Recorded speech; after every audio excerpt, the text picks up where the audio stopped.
Let's move on. This is chapter 4, and I'm only giving you 2 slides on chapter 4. There's quite a bit more in the chapter. My intent is not to go over every detail in these chapters. My intent is to give you a sense for what's in the chapter so you can kind of take the first pass through this material, then you can go back and read through the chapter in more detail. So SQL offers set operators. So if you remember sets back in your high school algebra or even junior high school algebra class, you could do things like unions and intersections. So all of these operators exist in SQL. So let's carry on with the data sets that we had on the previous slide. So remember, data set 1 has customers 1, 2, and 3. Data set 2 has customers 1, 2, and 4. So you can say something like this: select ID from 1, union, select ID from 2. So this is going to pull all the customer IDs from data set 1. This is going to pull all the customer IDs from data set 2. Let's find the union of this. So the result is going to be 1, 2, 3, 4. Now you could also put in the word intersect between those two select statements, and the result then would of course be 1 and 2, since those are the only two records in common between the two data sets. You can also do something called an outer union, which creates separate ID variables. I've never really found much of a use for this, but should you ever need to do it, here's the keyword outer union. This is what the result looks like. Sometimes you want to just pull records that are in one data set but not the other. So if you say select ID from 1 except select ID from 2, this says give me all the records that are in data set 1 that are not in data set 2. So if you remember, both data sets had customers 1 and 2. The only record that's in data set 1 but not in the second one is customer 3. And so that's the answer.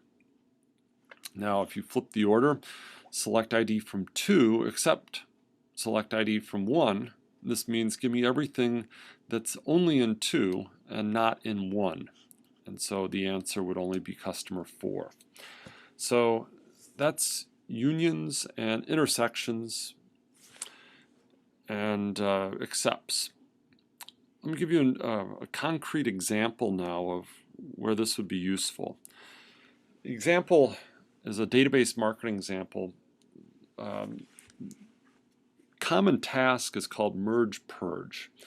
So the situation is this: you have a bunch of lists. So in the olden days, these would be mail lists. You'd go buy a mail list from Sears, and you'd buy JCPenney's mail list, and you'd buy the Heart Association data set, and you'd get all these names, the prospects. Now you'd want to send out your offer to these, but you wouldn't want to send them more than once, and so sometimes you get people who buy from both JCPenney and Sears, so you'd want to, it's called deduping, or deduplicating records that appear in more than one file. And so that's what Merge-Purge is all about. A slightly more modern example of this is now we, instead of buying mail lists, we buy email lists. So let's say that we want to do an acquisition campaign, and we go to organization 1 and we buy their email list. And this is their email list. They only have 3 names in it. So I called one freak@hotmail.com, Mary at Northwestern, and Sally at Gmail. That should have been Fred, but oh well. Then we go out to organization 2 and we buy their email list. And here we go, Mary at Northwestern. Oh, notice she's in both lists, so we want to get rid of one copy of those. Bob at Yahoo, Bill at Gmail, and Sally at Gmail also. So she's showing up on both these lists as well. And then we go out to a third organization, we buy their list. Now in real life you might have 20 organizations that you're buying lists from. And so we get Dan at Gmail, Freak at Hotmail, and Mary at Northwestern. So you'll see that Freak and Mary both appear up here on list 1. Mary's also on list 2. Dan is completely new. So if I did a select email from list 1 union, email from list 2 union, email from list 3, here is the deduped list, and these are all unique emails associated with these 3 lists. So these unions are quite useful. You could probably accomplish something like this by doing a merge. If I merged these 3 files on email, that would accomplish something similar. So merge by email. Now let me give you a caution about when you do these joins. When you do a join, you want to be really careful that you do it on unique identifiers. So, there are, when think of my RFM example. So in that RFM example, every row in the RFM data set belonged to a unique customer ID. Every row in the customer table of that DMEF join was identified with a unique customer ID. That's called a one-to-one merge, since the customer ID is uniquely identifying records in both those files. Occasionally you want to do a one-to-many merge, where you have some identifier that's unique in one file and not unique, matching up with something that's not unique in another file. The code type code example that you had to do, I think, for one of the your turns earlier, was an example of a one-to-many, since many codes were associated with one code type for the DMEF1. What you probably want to avoid is what's called a many-to-many merge. And sometimes you'll do this unintentionally and you'll get what you don't want. So let me give you a little example of this. Occasionally there are reasons why you want to do many-to-many merges, but they're just not that common in database marketing in my experience. So I made up a little example. Here's a data set new 1. So you'll see new 1 is not very good because I got these 2 records for customer 2. Then here's new 2. And oh my goodness, we got 2 records for customer 1, we got 2 records for customer 2. Now what would happen if I tried to do an inner join on this? So let's do an inner join of, all right, let's pick new 1 ID, new 2 ID, X and Y. From these 2, we're going to do an inner join, so let's only pick records where the 2 are equal. Here's the result, and it's not at all what you intended. The reason for this is because SQL is going to be doing these Cartesian products, especially you get 2 versions of ID 2 up here, 2 versions down here. It's going to take all possible combinations of that and give you 4 records. And again, there's usually no reason why you would ever want to do something like that. Likewise, you get 2 records for customer 1. And so the moral of the story is, know which variables are unique identifiers, and usually at least one of those files better have a unique identifier there that you're joining on. Notice you get something quite different when you do a merge statement, and again, this is probably not what you'd want. It's hard to come up with an example for why you would want this, but this is what happens when you don't keep track of your unique identifiers. So when I first started messing with these relational databases, often I wouldn't keep track of my unique identifiers, and I would make these sorts of mistakes, and so you want to avoid it. So if I just did a merge on these 2, and if I keep them both doing the inner join, you get something completely different than the inner join up with SQL. So Again, neither one of these is probably what you want, so avoid this issue by having real unique identifiers.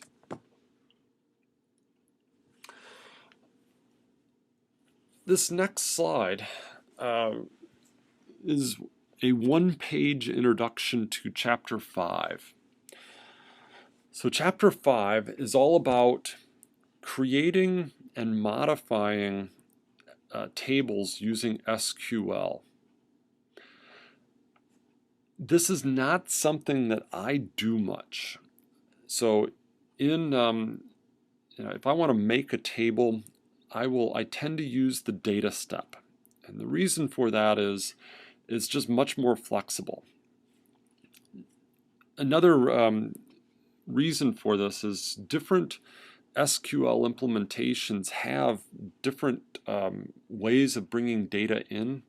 So if you go to MySQL, they're going to have ways of bringing in comma delimited text files that don't exist in SAS SQL to my knowledge. All right, but I feel like since it's potentially on your certification exam, I ought to give you a brief overview. So we've already seen the create table statement. We've done things like create table as, then a select statement. And so what that says is I want to make a new SQL table as the output of some query. So create table my data as select whatever. You can also use a create table to create something from scratch. So here's how you do that. Let's go back to that little color data set that I've used since about week 2. How would I create that data set in SQL as opposed to in a data step? Here's how you would do it. I'm going to create table my data. Now you have to list in parentheses all of the variables and their type. So I'm going to bring in color as a char6, so that's 6-byte character. X and Y are both going to be numeric, as is amount. Now just to give you a little bit richer example, I've added birthday. So birthday is something of type date. Now, as far as I know, the date must be brought in as a date 9 input. So that would be something like 0, 1 MAR 2010. That would be a date 9 format. All right. You can specify the way you want to print it with a format statement, as we saw in the last lecture. Okay, so this creates a blank table. So if you look in your log, SQL said, okay, I made this table for you. And this is, again, produced with the describe table command. Now, how do we get actual data? So this is just a blank table. You have to use the insert command, and this is rather cumbersome, but it works. So here is the exact syntax. We're going to insert into my data. I'm going to specify the way I'm going to give it the data. So it's going to be color, XY, amount, and birthday all in parentheses. Then for every row of data, I have to have a values statement. So values, read in quotes, 1, 2, whatever. Values, here's the second one, values, third one. All right, so as you can see, this is a bit of a pain. Now, if I select star from this thing that I just created, you're going to see something that looks a lot like what we got from the data step. One difference is I've added the birthday, and you're going to note that it's printed as month, month, day, day, year, year. Why? Because I told it in the format statement up here. So we read it in using date 9. We're going to display it using month, month, day, day, year, year. Now another thing that we did probably about 4 weeks ago with this data set is we created some new variables called the log of y and x squared were the two new variables. So how do we do this? Well, it's kind of complicated in SQL. So we're first going to have to start with an alter table statement. So we're going to alter the table myData. And how are we going to alter it? Well, first off, I'd like to add some variables. So let's add the log of y as a numeric variable, comma, x squared as a numeric variable.